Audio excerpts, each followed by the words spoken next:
नालंदा एक पहचान है, एक सम्मान है। नालंदा एक मूल्य है, नालंदा एक मंत्र है।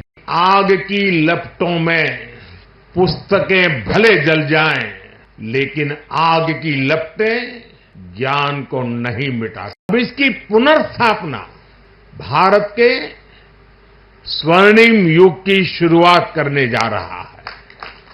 नालंदा का नवजागरण, ये नया कैंपस विश्व को भारत के सामर्थ्य का परिचय देगा।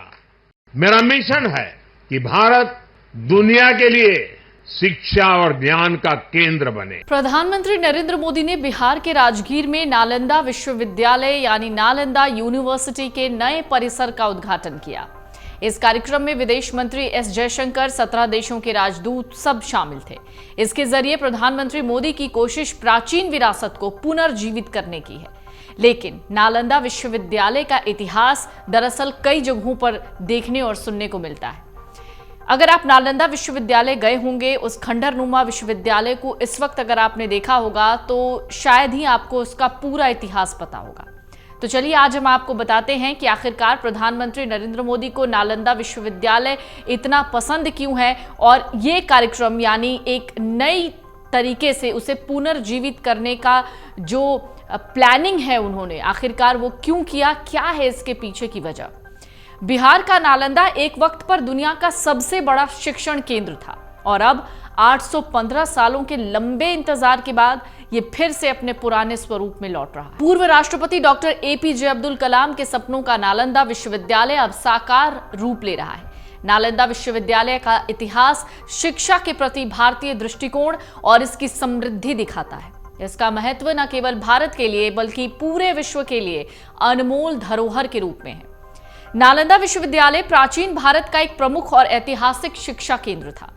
इसे दुनिया का पहला आवासीय विश्वविद्यालय माना जाता है, यानी यहाँ पर छात्र रहते थे, पढ़ते थे और यहीं पर जब तक उनकी कोर्स यानी जब तक उनकी स्टडी पूरी नहीं हो जाती थी वो यहाँ से नहीं जाते। नालंदा विश्वविद्यालय की स्थापना 450 ईस्वी में गुप्त साम्राज्य के सम्राट कुमार गुप्त प्रथम ने की। बाद में इसे हर्षवर्धन और पाल शासकों का भी संरक्षण मिला, लेकिन ये बना फिर बिगड़ा, फिर बना फिर बिगड़ा और फिर बन रहा है। इस विश्वविद्यालय की भव्यता का अनुमान इससे लगाया जा सकता है कि इसमें 300 कमरे, 7 बड़े कक्ष और अध्ययन के लिए 9 मंजिला एक विशाल पुस्तकालय था, जिसमें 3 लाख से ज्यादा किताबें थीं। यहाँ एक समय में 10,000 से ज्यादा स्टूडेंट्स और 2,700 से ज्यादा टीचर्स होते थे। छात्रों का चयन उनकी मेधा के आधार पर होता था और इनके लिए शिक्षा, रहना और खाना फ्री था। इस विश्वविद्यालय में केवल भारत से ही नहीं बल्कि कोरिया, जापान, चीन, Tibet, Indonesia, Iran, Greece, Mongolia यहां से भी छात्र आते थे। 1193 में बख्तियार यानी 1193 ईस्वी में बख्तियार खिलजी के आक्रमण के बाद नालंदा विश्वविद्यालय को बर्बाद कर दिया गया था। यहां विश्वविद्यालय परिसर और खासकर इसकी लाइब्रेरी में आग लगाई गई, जिसमें पुस्तकालय की किताबें हफ्तों तक जलती रहीं। अब प्राचीन नालंदा विश्वविद्यालय की तर्ज पर नई नालंदा यूनिवर्सिटी बिहार के राजगीर में 25 नवंबर 2010 को स्थापित की गई। इस विश्वविद्यालय की स्थापना नालंदा विश्वविद्यालय अधिनियम 2010 के तहत हुई।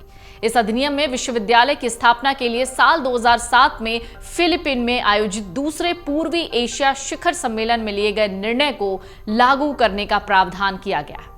इस नए विश्वविद्यालय ने 2014 में 14 छात्रों के साथ एक अस्थायी स्थान से काम करना शुरू किया। विश्वविद्यालय का निर्माण कार्य 2017 में शुरू हुआ।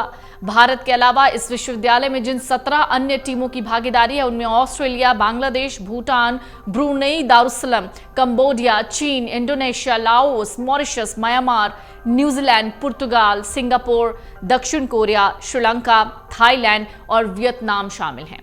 इन देशों ने विश्वविद्यालय के समर्थन में समझौता ज्ञापनों पर हस्ताक्षर किए। विश्वविद्यालय अंतर्राष्ट्रीय छात्रों को 137 छात्रवृत्तियां यानी स्कॉलरशिप देता है। शैक्षणिक वर्ष 2022 से 24, 2023 से 25 के लिए स्नातकोत्तर पाठ्यक्रम और 2023 से 27 के पीएचडी पाठ्यक्रम के लिए नामांकित अंतर्राष्ट्रीय छात्रों में Argentina, Bangladesh, Bhutan, Cambodia, Ghana, Indonesia, Kenya, Laos, Liberia, Myanmar, Mozambique, Nepal, Nigeria, Congo गणराज्य, दक्षिण Sudan, Sri Lanka, Serbia, Sierra Leone, Thailand, तुर्की, युगांडा, अमेरिका, वियतनाम और जिम्बाब्वे के विद्यार्थी शामिल हैं। विश्वविद्यालय में 6 अध्ययन केंद्र हैं, जिनमें बौद्ध अध्ययन और तुलनात्मक धर्म स्कूल, ऐतिहासिक अध्ययन स्कूल, पारिस्थितिकी और पर्यावरण अध्ययन स्कूल और सतत विकास और प्रबंध स्कूल शामिल हैं। नालंदा विश्वविद्यालय के इस नए भवन के उद्घाटन से पहले यहां घूमने आए बौद्ध धर्म को मानने वाले लोग कहते थे कि इस विश्वविद्यालय के सच्चे इतिहास के बारे में सबको जानकारी होनी चाहिए। इसके लिए राज्य और केंद्र सरकार को प्रयास करना चाहिए, वही हो रहा है। नालंदा राजगीर शहर से लगभग 16 किलोमीटर उत्तर में और पटना से लगभग 90 किलोमीटर दक्षिण पूर्व में है।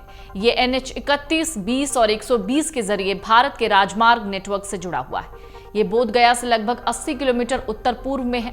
गया का एक और महत्वपूर्ण बौद्ध स्थल है। प्रसिद्ध चीनी यात्री हुएन त्सांग ने 7वीं शताब्दी में नालंदा की यात्रा की। त्सांग ने 630 और 643 ईस्वी के बीच पूरे भारत की यात्रा की। उन्होंने 637 और 42 ईस्वी में नालंदा का दौरा किया, यहाँ पर पढ़ाई की। बाद में त्सांग ने इस विश्वविद्यालय में एक विशेषज्ञ प्रोफेसर के रूप में काम किया। यही उन्हें मोक्षदेव का भारतीय नाम मिला। त्सांग 645 ईस्वी में चीन लौटे। वो अपने साथ नालंदा से 657 बौद्ध धर्म ग्रंथों को लेकर आए थे। हुएन त्सांग को दुनिया के सबसे प्रभावशाली बौद्ध विद्वानों में से एक माना जाता है। इनमें से कई ग्रंथों का अनुवाद उन्होंने चीनी भाषा में किया है। अगर आप ये वीडियो YouTube पर देख रहे हैं तो हमारे चैनल को सब्सक्राइब करें और बेल आइकन को दबाना ना भूलें। अगर आप Facebook पर ये वीडियो देख रहे हैं तो हमारे पेज को लाइक करें।